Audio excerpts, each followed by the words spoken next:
దక్షవాటిక శిష్యులారా, పూర్వకాలములో పరమేశ్వరుని ధిక్కరించి యాగము చేయబోయిన దక్ష ప్రజాపతికి గర్వభంగం అయ్యింది. మీకు ఈ కథను చెబుతాను, వినండి. దక్ష ప్రజాపతి బ్రహ్మదేవుని ఆజ్ఞ మేరకు తన కుమార్తె సతీదేవిని శివునికిచ్చి వివాహం చేశాడు. సతీదేవిని తీసుకుని శివుడు కైలాసం చేరి జనుల యొక్క పూజలు అందుకుంటున్నాడు. ఆ తరువాత బ్రహ్మలు ప్రయాగలో సత్రయాగము చెయ్యి తలచబెట్టారు. ఆ యాగానికి దేవతలు, దిక్పాలకులు, ప్రజాపతులు, త్రిమూర్తులు, వారు వీరు అందరూ ఇచ్చేశారు. దక్షుడు యాగశాలలోకి ప్రవేశించగానే సభాసదులందరూ లేచి నిలబడి ఆయనకు గౌరవ సూచకముగా స్వాగతము పలికారు. కానీ శివుడు మాత్రం ఆసనము నుంచి లేవలేదు.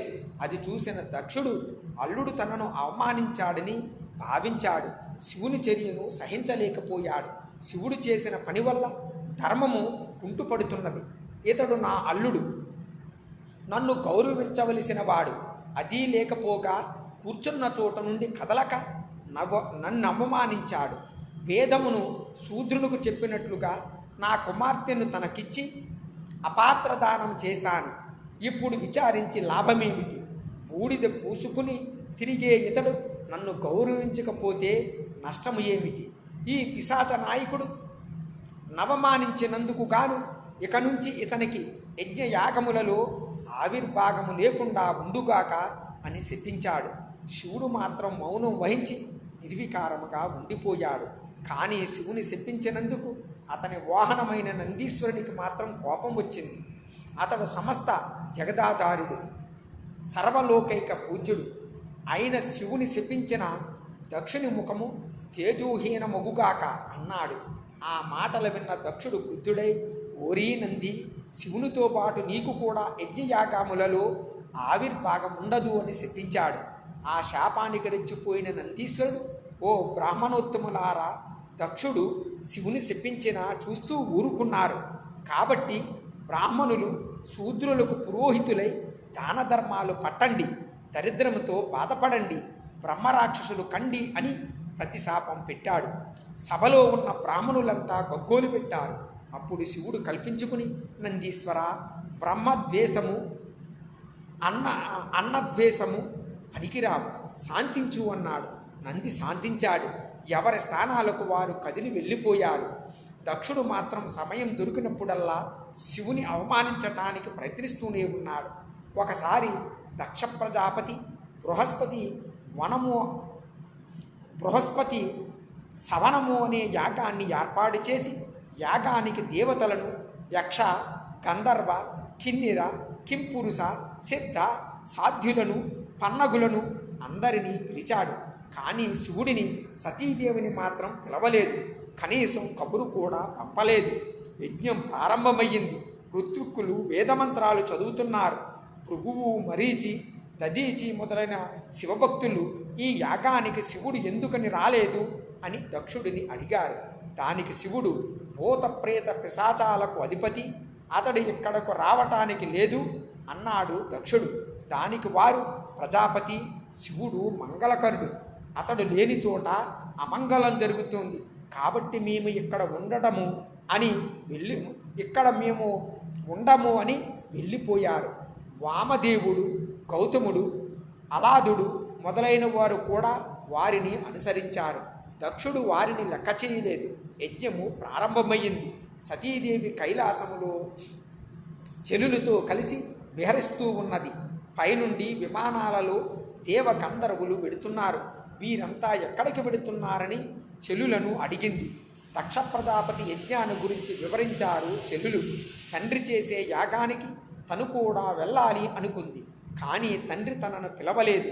అయినా తనకు ఆహ్వానం ఎందుకు, తండ్రి ఇంటికే కదా అనుకుని ఈశ్వరుని వద్దకు పోయి తన తండ్రి చేసే యాగాన్ని గురించి చెప్పి, నాదా, మనం కూడా వెడదాము అన్నది. పిలవని పేరంటానికి వెళ్ళొద్దు అన్నాడు శివుడు. కాదు, నేను ఒంటరిగానైనా వెడతాను అన్నది. ఇక కాదనలేక భూతగణాలను తోడించి పంపాడు శివుడు. సతీదేవి భూతగణాలు తోడు రాగా దక్షయజ్ఞానికి వెళ్ళింది. సతీదేవిని తల్లి మనసారా ఆహ్వానించింది. అక్క చెల్లెళ్ళు మాత్రం పాడి మాటలు మాట్లాడారు. ఈ వింత పరిణామానికి ఆశ్చర్యపోయింది సతీదేవి.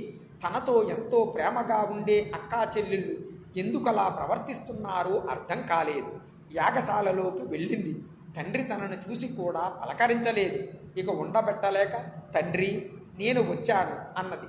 సతీదేవిని చూసి దక్షుడు, సతీ, నీ భర్త భూతనాథుడు, పిశాచ నాయకుడు, శ్మశానములందు తిరుగుతాడు, పుర్రెమాలలను ధరిస్తాడు, కాబట్టి అపవిత్రుడు. అతని భార్యవైన నువ్వు కూడా అపవిత్రురాలివే, కాబట్టి నీకు గాని నీ భర్తకు గాని ఈ యాగశాల యందు ప్రవేశము లేదు, ఇక్కడ నుండి వెళ్ళిపో అన్నాడు. ఆ మాటలు విన్న సతీదేవికి ఏమీ తోచలేదు. పుట్టినింట్లో ఘోర అవమానం జరిగింది. భర్త మాట కాదని వచ్చినందుకు తగిన శాస్తి జరిగింది. ఇంత అవమాన భారముతో ఇంటికి వెళ్ళలేదు, ఇక్కడా ఉండలేదు. అందుచేత యోగాగ్నిని రగల్చి అందులో దగ్ధమైపోయింది. ఆమెతో పాటు వచ్చిన పిశాచగణాలు యాగశాలను బీభత్సం చెయ్యటానికి పూనుకున్నాయి. భృగు మహర్షి దక్షిణాగ్నిలో అభిచారికా హోమము చేసి వాటిని శాంతపరిచాడు. పిశాచగణాలు పరిగెత్తుకుపోయి శివునికి జరిగిన విషయాన్ని వివరించాయి. శివుడు కోపాగ్నితో ఓంకరించి తన జటాజూటములోని జడనొక దానిని లాగి నేల మీద కొట్టాడు. అందులో నుంచి భద్రకాళి, వీరభద్రులు భయంకరముగా వికటాటాసం చేస్తూ పుట్టారు. నంది, భృంగి తదితర పిశాచగణాలు వెంటరాగా వీరభద్రుడు, భద్రకాళి దక్షుని యజ్ఞవాటికకు బయలుదేరారు. వారి రాకతో అకాల ప్రళయం వచ్చినట్లు అయ్యింది. యజ్ఞవాటికలో సభాసదుల మోహాలు కాంతిహీనాలయ్యాయి. ఆకాశము నుండి నక్షత్రాలు నేలరాలినాయి. దక్షుని ఎడమ కన్ను అదిరింది. ఈ అపశకునాలు చూసి సభాసదులు ఎక్కడి వారక్కడ పారిపోయారు. కానీ పిశాచగణాలు వారిని పట్టుకుని సితకబాదినాయి. వీరభద్రుడు యాగశాలలోకి వెళ్ళి అక్కడ ఉన్నవారినందరినీ హింసించాడు. చివరకు దక్షుని తల నరికి దక్షిణాగ్నిలో హోమం చేశాడు. ఇంకా కోపం చల్లారక విలయతాండం చేశాడు. వికటాటాసాలు చేశాడు. ఋత్విక్కులను కూడా క్రూరంగా హింసించాడు. యాగశాలంతా చిన్నాభిన్నం చేశాడు. దక్షుని భార్య కొందరు దేవతలతో వచ్చి వీరభద్రుని, భద్రకాళిని శాంతించమని పరిపరి విధాలా ప్రార్థించారు. వారు శాంతించి కైలాసానికి వెళ్ళిపోయారు. బ్రహ్మ, విష్ణువు మొదలైన దేవతా ప్రముఖులంతా శివుని వద్దకు వెళ్ళి, ఈశ్వర, యజ్ఞము పూర్తి కాకపోతే అశుభం జరుగుతోంది, లోకానికి ఈతి బాధలు తప్పవు, కాబట్టి యజ్ఞాన్ని పూర్తి చేయించు అని బ్రతిమాలి శివుని యాగశాలకు తీసుకుని పోయారు. అప్పుడు శివుడు తన దూతలను పంపి ఋత్విక్కులను పిలిపించాడు. దక్షుని తల యజ్ఞకుండములో మాడి మసి అయిపోయింది. కాబట్టి ఉత్తర దిశగా తల ఉంచి పడుకున్న ఏ ప్రాణిదైనా సరే తల నరికి తెమ్మన్నాడు శివుడు. అలా పడుకున్న ఒక మేక మాత్రమే కనిపించింది భటులకు. ఆ మేక తలనే తెచ్చినారు. దాన్ని దక్షుని శరీరానికి అంటించారు. దక్షుడు పునర్జీవుడై యాగం పూర్తి చేశాడు. దక్షుడు పరమేశ్వరుని క్షమించమని పరిపరి విధాలా ప్రార్థించాడు. శంకరుడు అనుగ్రహించి దక్షుడు పరమేశ్వరుని క్షమించమని పరిపరి విధాలా ప్రార్థించాడు.